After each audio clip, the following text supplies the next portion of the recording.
Hey guys, welcome back. Recently, E&L reached out to me and asked if I wanted to review a couple of their Essential Series line. Of course, I said, sure, why not? So they sent over their AK12 and their AKS74UN. We're going to be checking out their 74UN today. I've had this gun for a couple of weeks now. I've checked out the internals, I've fielded it, I've really tested it out pretty well, and overall, I'm actually rather impressed by it.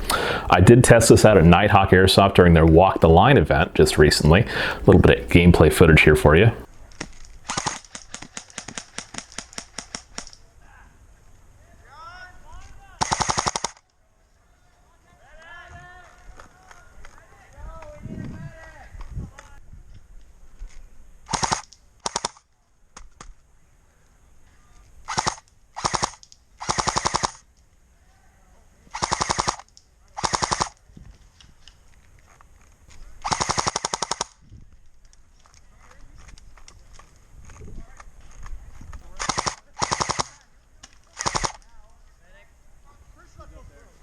And I gotta tell you, for a short little compact rifle like this, it performed incredibly well. The range on it was actually very impressive. I ran .32s through it all day, which is kind of my go-to BB, and I ran a 7.4 volt on it. So the rate of fire was probably around 10, 11 rounds a second.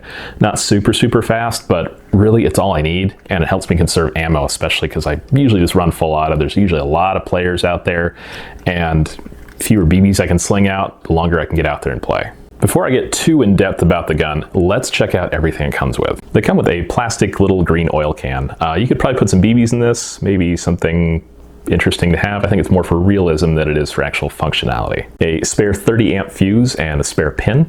A rather good instruction manual, gives you the basics, it's in a couple of languages, and it walks you through how to do a basic disassembly on the gun, and the last pages have an actual blow up of the gun too, so it's very helpful. A quality assurance card. This actually shows that they did test and chrono the gun. I wish more companies and websites did this when they shipped guns out. It's peace of mind that the gun functions and will function correctly when I get it. Also comes with a metal flash hider. It's black, and I've already installed it on the gun. This is what came on it, the big old orange plastic flash hider. Thankfully, this was very easy to remove and simple for the black flash hider to be installed. And lastly, a 120 round mid-capacity magazine. Something you'll notice with this gun is it doesn't creak, it doesn't rock, it doesn't make any noise when you rattle it.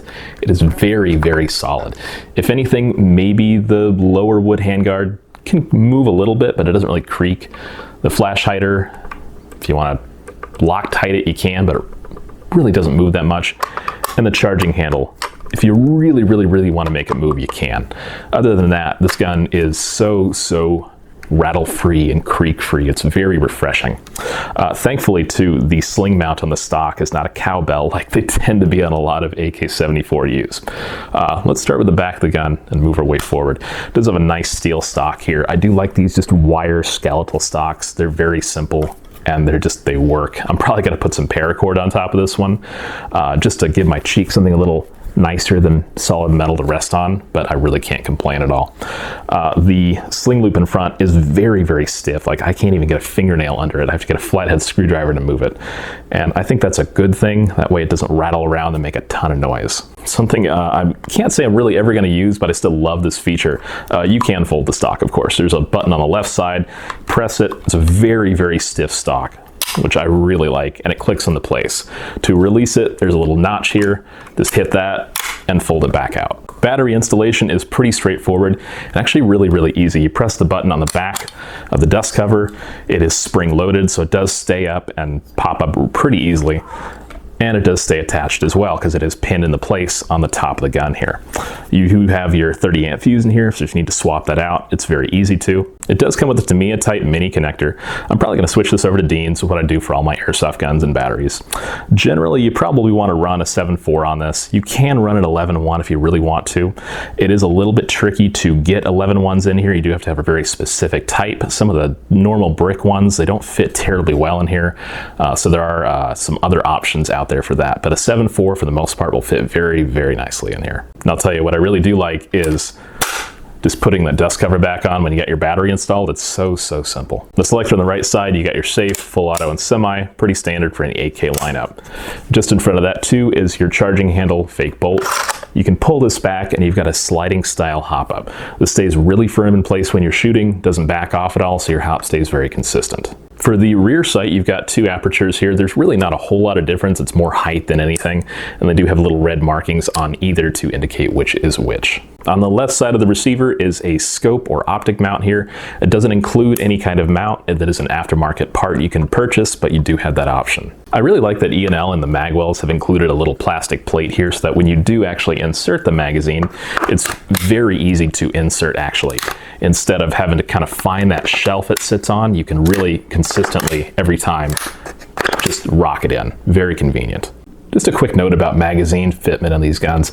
The magwells are pretty tight, so they may need to be modified slightly to fit some brands. You might need to shave the mag catch down by about 0.2 to 0.4 millimeters, just a little bit, so that some brands like Cyma, PTS, and LCT may fit.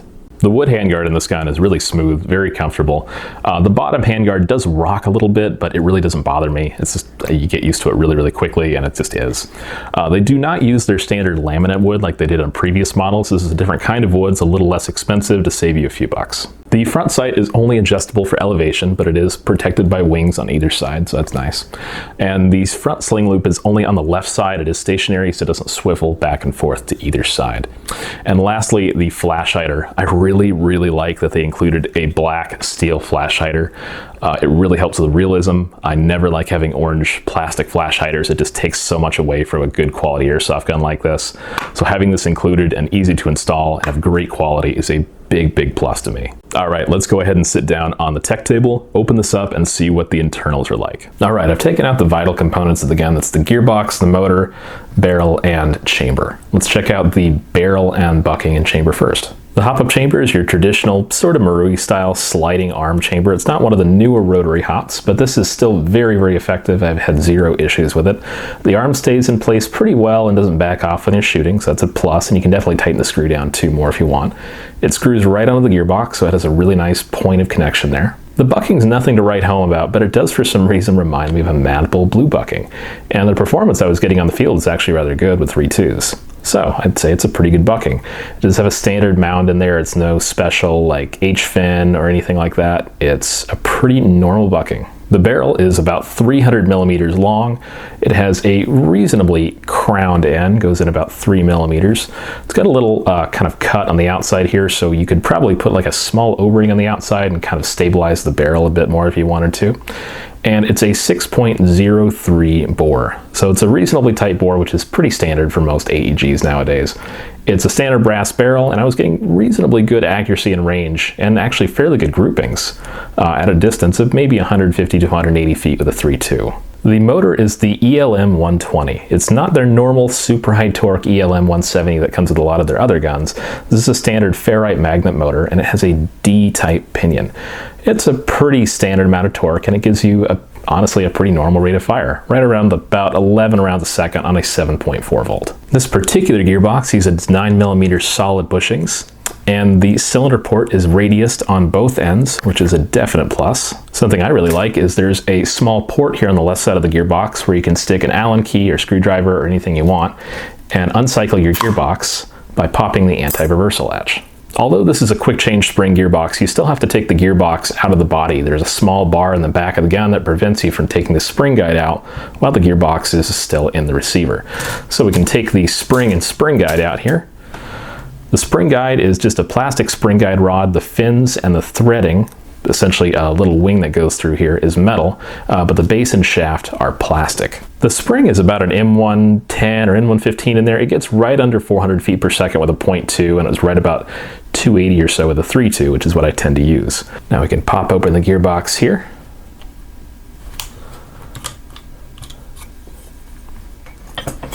Let's take a look at the compression system first.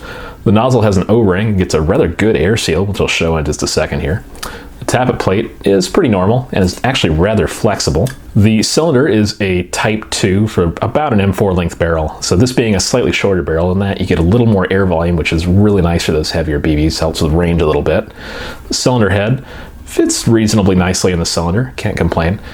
Single O-ring, rubber damper, so pretty standard. The piston has a steel tooth rack. The second to last tooth is shaved down a little bit, helps with premature engagement. Has speed cuts on the side.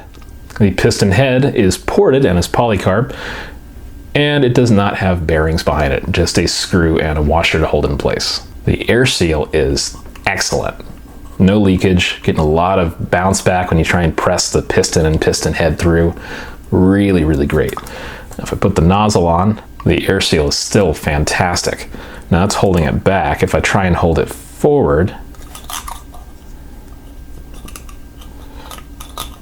still get a really, really good seal. A little bit of leakage there, but not much at all. The gears are steel and appear to be your pretty typical gear set, nothing too crazy or special. Although the pretty average rate of fire probably doesn't really require a sector chip, it is nice to have one. The shim job definitely could use a revision. It's not bad. I'd say it's actually rather typical as far as shimming quality goes.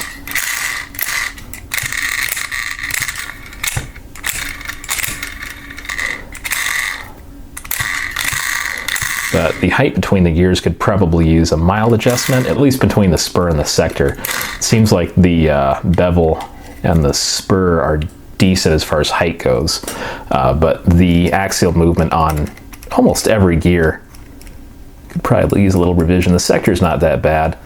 The spur is not great, and the bevel has a decent amount of play there, but I would presume that the pinion gear holds it up reasonably well.